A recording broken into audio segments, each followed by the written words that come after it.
गणाध्यक्षं उमापुत्रं विनायकं मंगलं परमं रूपं श्रीगणेशं नमाम्यहम् श्रीगणेशं नमाम्यहम् श्रीगणेशं नमाम्यहम्।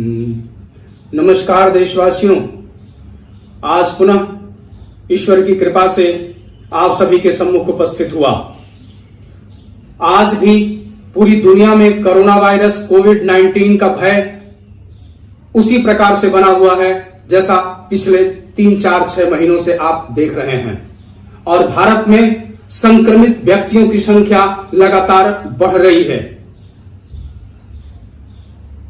हमारे देश में इसके पहले और भी इस प्रकार की महामारियों ने स्थान लिया, लोगों को परेशान किया, लेकिन पूरी दुनिया ने जिन महामारियों का सामना किया उन पर एक दृष्टि डालिए।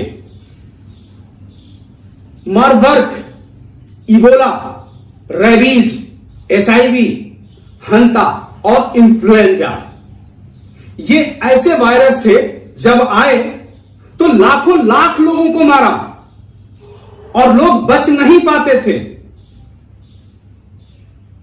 वायरस एक अकोशिकीय जीव है। ये ठीक उसी प्रकार से है जैसे एक आप किसी अनाज का दाना लीजिए, किसी पेड़ पौधे का बीज लीजिए, और वो बीज अगर उचित हवा, पानी और मिट्टी उसको नहीं मिलेगी तो वो बीज किसी काम का नहीं है, वो कुछ नहीं कर सकता। लेकिन अगर उसको हवा, पानी और मिट्टी मिल जाए तो वो पौधा जो है वो वृक्ष बनता है। ये वायरस भी ठीक इसी प्रकार से काम करता है। ये आपके शरीर के बाहर एक सूखे हुए बीज की तरह है, ये निर्जीव है, इसके भीतर प्राण नहीं है। लेकिन जब ये आपके शरीर में प्रवेश कर जाता है तो आपके शरीर की सेल्स के साथ, कोशिकाओं के साथ ये लग करके, जुड़ करके अपने वंश की वृद्धि करता है, और फिर हमारे शरीर में ये विषाणु अपना काम करना शुरू कर देता है। तो इससे बहुत ज्यादा डरने की जरूरत नहीं है। और दूसरा, हम भारत के समस्त भारतवासियों का ध्यान एक तरफ आकर्षित करना चाहते हैं कि 2002 में वेस्ट नाइल नाम का एक वायरस आया। उसके 2 साल के बाद 2004 में सार्स नाम का वायरस आया। सार्स के बाद 2005 में बर्ड फ्लू आई, 2009 में स्वाइन फ्लू आया, 2014 में पुनः इबोला आया, 2016 में जीका आया, 18 में निपाह आया, डेंगू आया, चिकनगुनिया आया। ये सारे वायरस आते गए, लेकिन इन वायरसों को किस तरीके से दुनिया के लोगों ने हम लोगों के सामने रखा, और आज भी ये बाहर का वायरस है, हमारे देश के बाहर से आया हुआ है, और बाहर के लोग किस प्रकार से हमको भयक्रांत कर रहे हैं, डरा रहे हैं। इससे डरने की आवश्यकता नहीं है। हम सनातन धर्मी, हम अपने को शाश्वत मानते हैं। हमारी प्रकृति में, हमारे ब्रह्मांड में सूर्य शाश्वत है, सूर्य साक्षात देवता है। सूर्य ऊर्जा उत्पन्न करता है और ऊर्जा प्रदान करता है।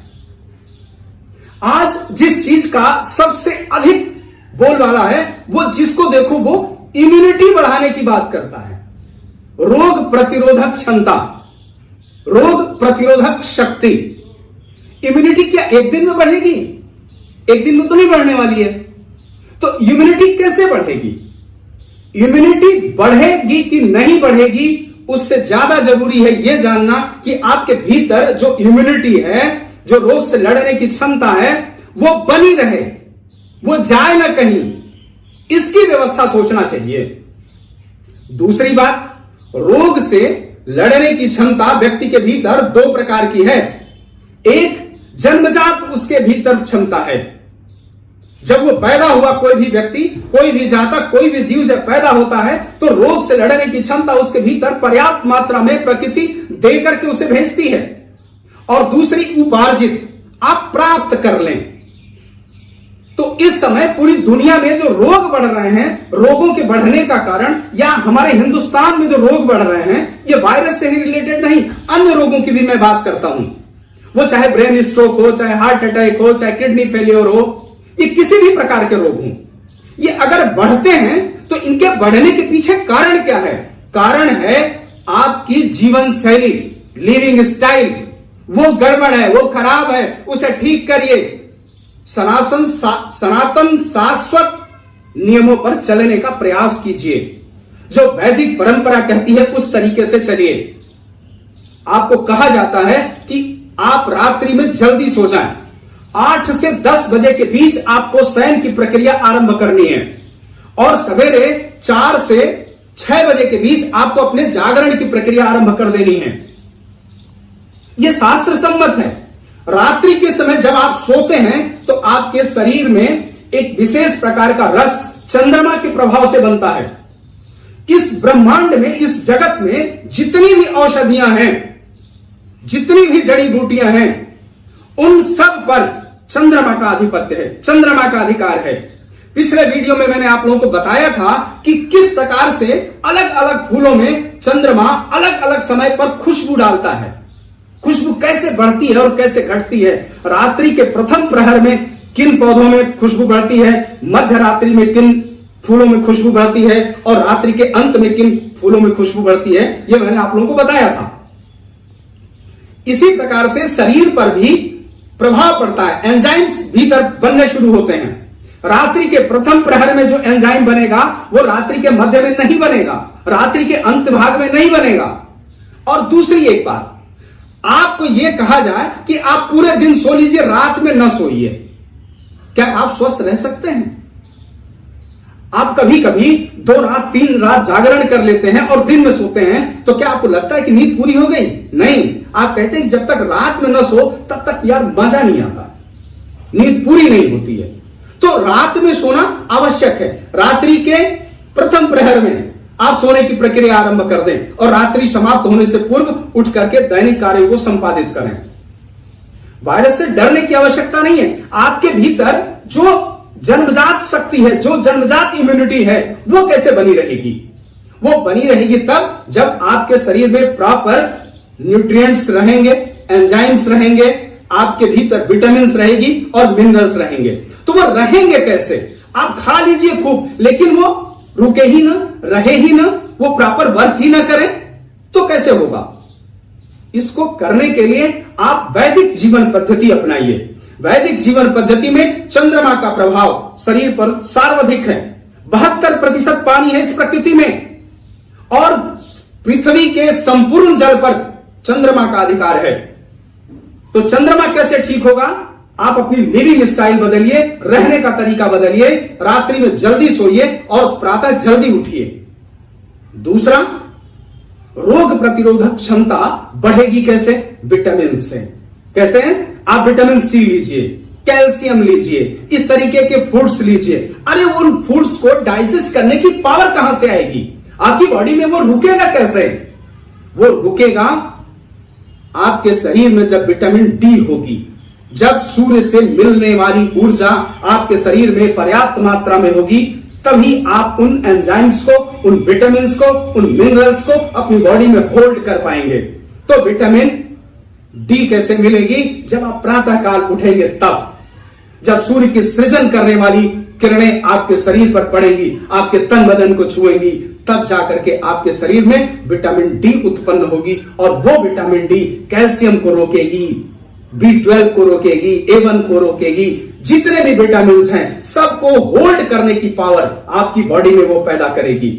आपके भोजन को पचाने की शक्ति विटामिन डी से मिलेगी। आपके भीतर जो विटामिन हैं, मिनरल्स हैं, उनको डाइजेस्ट करने की क्षमता विटामिन डी आपके शरीर को देगी।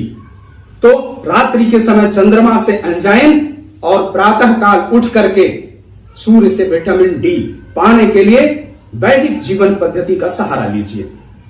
एक बात। दूसरी बात, आने वाला समय जून के महीने से लेकर के और अक्टूबर तक बरसात का मौसम होगा। बारिश के दिनों में इम्यूनिटी घटने लगती है मनुष्य के शरीर की। तो जब इम्यूनिटी घटने लगती है तब आपको क्या करना है, एक बात। दूसरी बात, मैंने इसके पीछे के वीडियो में भी आप लोगों को बताया है कि किस प्रकार से काल सर्प योग के प्रभाव से इस पृथ्वी पर लगातार प्राकृतिक उपद्रव बढ़ते जाएंगे। मैंने कहा था, आप पीछे के वीडियो को देखें, उसमें मैंने कहा है कि अतिचार गते जीवे वक्री भूते शनिश्चरे हा हा भूतम जगत सर्वम रुंडमाला महीपते। आप देख रहे हैं प्राकृतिक उपद्रव बढ़ते जा रहे हैं, अभी प्राकृतिक उपद्रव और बढ़ेंगे।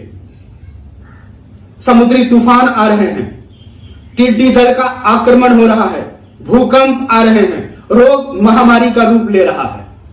यह सारा का सारा प्रकृति के कुपित होने का परिणाम है। अभी प्रकृति जल्दी से बारिश लेकर के आएगी और बहुत जल्दी बारिश आपके देश से चली जाएगी। अन्न भी प्रॉपर उत्पन्न नहीं होंगे, किसी भाग में खूब होगा और किसी भाग में कम होगा। इस प्रकार से प्रकृति व्यवस्था कर रही है। प्रकृति के कुपित होने पर हम और आप कैसे बचेंगे? प्रकृति की उपासना करके, प्रकृति की आराधना करके, प्रकृति के साथ सामंजस्य बना के। सबसे अधिक आपके भीतर इम्यूनिटी कब कम होगी, मैं ये बताने वाला हूं। और उस दरमियान आपको प्रकृति के साथ चलना है, भारत की वैदिक सनातन परंपरा का अनुसरण करना है, अनुगमन करना है। वैदिक पद्धति जिस प्रकार से जीवन जीने की पद्धति बताती है, जो जीवन जीने की शैली देती है, उस प्रकार से आपको अपने जीवन का निर्वाह करना है।